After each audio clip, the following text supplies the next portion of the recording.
Salut à tous les amis, c'est Haken, j'espère que vous allez bien. Aujourd'hui on se retrouve dans une nouvelle vidéo où je vais vous présenter deux histoires qui vont vous faire frissonner, des histoires qui viennent de Reddit. Sur cette vidéo, j'aimerais qu'on se lance un challenge qui a été lancé par le youtubeur Melvin, un collègue qui fait des threads d'horreur. Ce challenge, c'est que chacune des personnes qui regardent cette vidéo laisse un commentaire. Ça peut être un commentaire en rapport avec la vidéo, comme un commentaire juste pour me dire comment vous allez. Je lirai évidemment tous les commentaires comme d'habitude. Je n'ai pas forcément d'objectif de nombre de commentaires à atteindre, c'est juste en fait pour voir qui vous êtes, mettre des pseudos ou des noms sur les nombres de vues, voir un peu qui est la communauté silencieuse, ceux qui m'écoutent par exemple pour dormir. N'hésitez pas donc à commenter cette vidéo, vraiment s'il vous plaît, jouez le jeu, c'est très important. Peut-être qu'on atteindra des chiffres que j'ai jamais fait sur aucune vidéo, peut-être 1000 commentaires, 2000, si la vidéo fait 40 000 vues, peut-être 40 000 commentaires si vraiment 100% des personnes jouent le jeu, même si j'en doute un peu. En tout cas, s'il vous plaît, faites-le, c'est très important. Évidemment, abonnez-vous à la chaîne également. C'est comme ça qu'on atteindra petit à petit les 200 000 abonnés. Peut-être qu'un jour, on aura le fameux million. Je vous invite également à laisser un j'aime sous la vidéo si le contenu vous plaît pour me le faire savoir. Je vous mets également mon Instagram juste ici si jamais vous souhaitez m'envoyer une histoire flippante qui vous est arrivée. Je vous embête pas plus avec l'introduction et on est parti pour se plonger dans deux histoires qui viennent de Reddit. La première histoire que je vais vous présenter sera l'histoire de Celia. Elle nous dit que tout commence alors qu'elle avait 14 ans et que sa mère avait un nouveau petit ami. Pour cette histoire, nous allons l'appeler Ray. La première fois que Ray est venu chez Celia pour rencontrer Celia ainsi que ses sœurs, il semblait très avenant, vraiment très sympathique. Il avait beaucoup d'humour, beaucoup d'esprit, donc Celia dans un premier temps était plutôt heureuse que sa mère ait trouvé quelqu'un de bien après le divorce avec son père. Pendant quelques temps, tout s'est très bien passé et à un moment donné, la relation évoluant entre la mère de Celia et ce fameux Ray est venu emménager au domicile de Celia. Et c'est quand il a emménagé que Celia s'est rendu compte que Ray était quelqu'un qui s'énervait très facilement. Il criait, il faisait des crises de colère quand quelque chose ne lui allait pas. Donc il s'énervait contre Celia et ses sœurs, mais avec sa mère, il était toujours super gentil. Donc déjà, Celia comprend que Ray a deux facettes de personnalité. Une facette de l'homme idéal qu'il met en avant quand il est avec sa mère, et une facette d'homme plutôt désagréable quand il se retrouve seul avec Celia et ses sœurs. Celia ajoute que sa mère a toujours été quelqu'un d'assez immature, que c'était une des raisons d'ailleurs pour laquelle son père l'avait quitté, et que Ray avait probablement profité de cette immaturité pour la manipuler. Vous vous en doutez bien, être en contact quotidien avec quelqu'un qui fait des crises de colère pour un peu tout et rien, ça crée certaines discordes. Donc Ray ne s'entendait pas très bien avec Celia et les autres enfants de sa famille. Et étant un homme plutôt malveillant, Ray accusait non pas sa personne, mais les enfants de créer une mauvaise relation entre lui et eux. Pour lui, les enfants étaient des sauvages et c'était eux les responsables de tous les problèmes qu'il pouvait y avoir. Donc, voulant corriger ses problèmes parce que Ray avait cette tendance à vouloir tout contrôler, il commence à dire par exemple, Celia, tu vas arrêter de voir telle et telle personne parce qu'ils ont une mauvaise influence sur toi, donc c'est terminé. Jusque là on peut se dire que il y a juste une mauvaise entente. Mais Celia a compris que Ray était totalement fou quand il est venu la chercher à l'école. Un jour, alors qu'il ne faisait jamais ça, il a récupéré tous les enfants, il les a ramenés à la maison, il les a mis sur le canapé et il leur a dit, je sais que vous parlez dans mon dos, ce qui était totalement faux.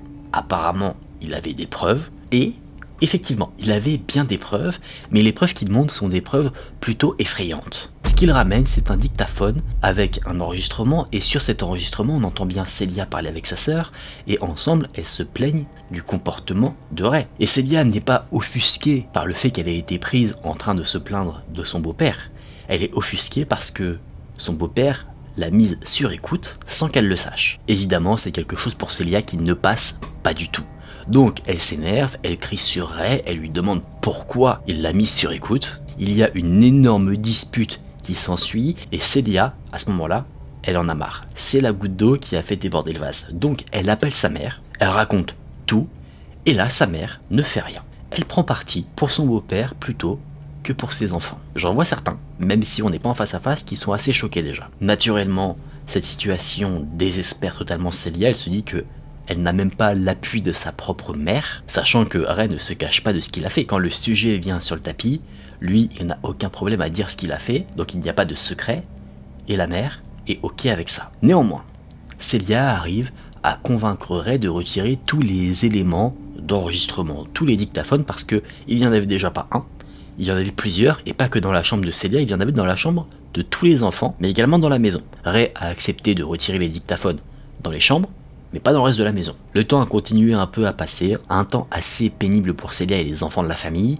et on avance au moment où Celia a eu 16 ans. Donc Celia, âgée de 16 ans, s'est dit qu'elle allait travailler. Elle a donc travaillé dans un fast-food de poulet, et dans les employés de ce fameux fast-food, il y avait son petit ami de l'époque. Celia était plutôt contente de travailler dans cet environnement parce qu'elle était avec son chéri, et ça lui permettait aussi de sortir de l'environnement assez toxique de sa maison. Sauf que Ray, le petit ami de sa mère, ne voit pas les choses du même œil. Pour lui, Celia va travailler dans ce fast-food pour se la couler douce et mettre le bazar. Et le seul moyen qu'il a eu pour s'assurer qu'elle n'en ferait rien, c'était de l'enregistrer. Encore une fois contre son gré évidemment. Donc pendant un mois, Ray allait devant le fast-food avec une caméra et il filmait Celia en train de travailler pendant des heures. Évidemment, ce n'est pas bon pour la réputation d'un fast-food, ça peut coller une mauvaise image au restaurant. Le manager a remarqué qu'il y avait ce fameux Ray qui était là devant le fast-food à enregistrer une des employées, donc lui-même est sorti pour aller le confronter, et Ray inventait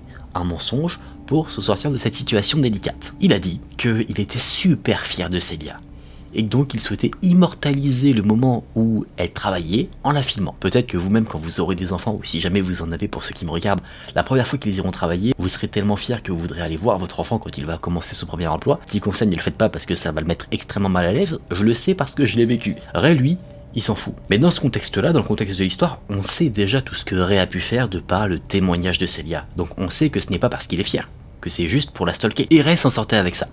Mais ce n'est pas tout. Il avait un comportement à la maison de plus en plus déplacé. Quand on grandit, on commence à rechercher de plus en plus son intimité. Par exemple, quand on est enfant, on n'a pas forcément de souci à se déshabiller devant ses parents, mais quand on grandit avec la puberté, qu'on a nos formes qui se créent, etc., on a envie de garder un peu d'intimité, donc on aime bien être dans notre chambre, en privé, pour se changer. Ray, lui, il s'en fichait royalement. Alors que Celia se changeait parfois, qu'elle était dénudée, Ray rentrait dans la chambre sans même toquer, et détail assez surprenant, c'est qu'il rentrait toujours quand les filles étaient en train de se changer. Quand Celia et ses sœurs se changeaient, Ray débarquait. Il ne s'excusait pas de débarquer à l'improviste.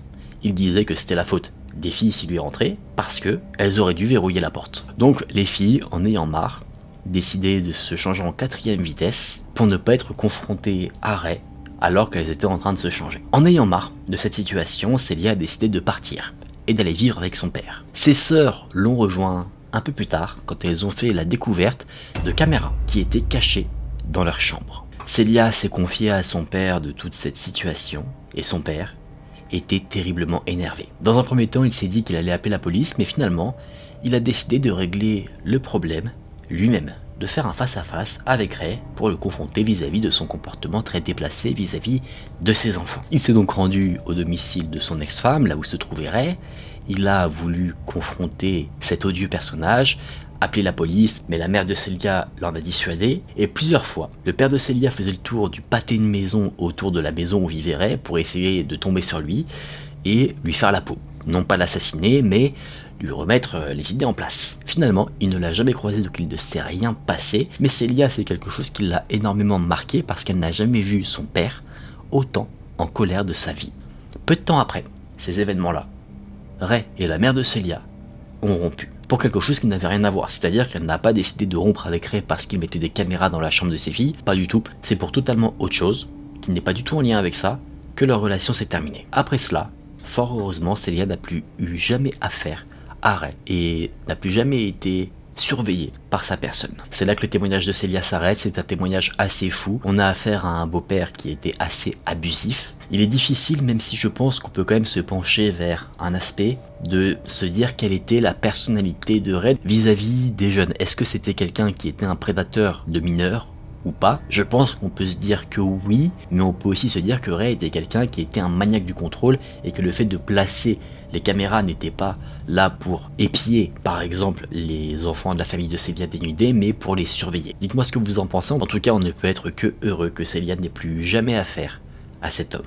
Je profite de cette petite interlude entre les deux histoires pour vous rappeler le petit challenge de la vidéo. Laissez un j'aime, abonnez-vous et commentez la vidéo en me disant notamment ce que vous avez pensé de la première histoire que je vous ai racontée juste avant. On tente le une vue, un commentaire. Je compte sur vous, c'est vraiment très important. Et maintenant, nous sommes partis pour découvrir l'histoire de Camélia. Camélia nous dit qu'à 22 ans, elle s'était rendue assez tard dans une laverie automatique, Assez tard, c'est-à-dire vers 22 h, elle voulait de base s'y rendre en journée, mais elle a tellement été prise par les études qu'elle faisait, ses devoirs, qu'elle n'a pas vu le temps passer, et c'est qu'à 22 h qu'elle s'est dit « il faut que j'y aille ». Cette fameuse laverie automatique était un endroit assez petit qui se trouvait à l'extrémité de la petite ville balnéaire où elle vivait. En parlant de sa ville, pour contextualiser un petit peu la chose, Camélia nous dit que elle a une réputation, la réputation d'avoir pas mal de sans-abri, de vagabonds, et bien que les gens soient connus pour être sympathiques, il y avait une atmosphère étrange qui régnait dans cette ville. Il y avait beaucoup de consommation de substances par exemple, mais bien qu'il y ait cette mauvaise réputation, Camélia ne s'est jamais sentie en insécurité dans ces rues. Donc Camélia est dans la laverie, et vous savez, dans les laveries, on a des machines à laver pour laver le linge, et des sèche-linges pour les rendre secs. La partie machine à laver se passe très bien, et alors qu'elle est en train de déplacer son linge d'une machine à laver vers un sèche-linge, elle a un sentiment étrange, le sentiment d'être observée. Elle avait son casque sur les oreilles pour écouter de la musique et passer le temps, et elle sentait une présence. Elle se retourne, et elle voit un homme. Un homme qui se tient à quelques mètres derrière elle, qui a un look totalement étrange.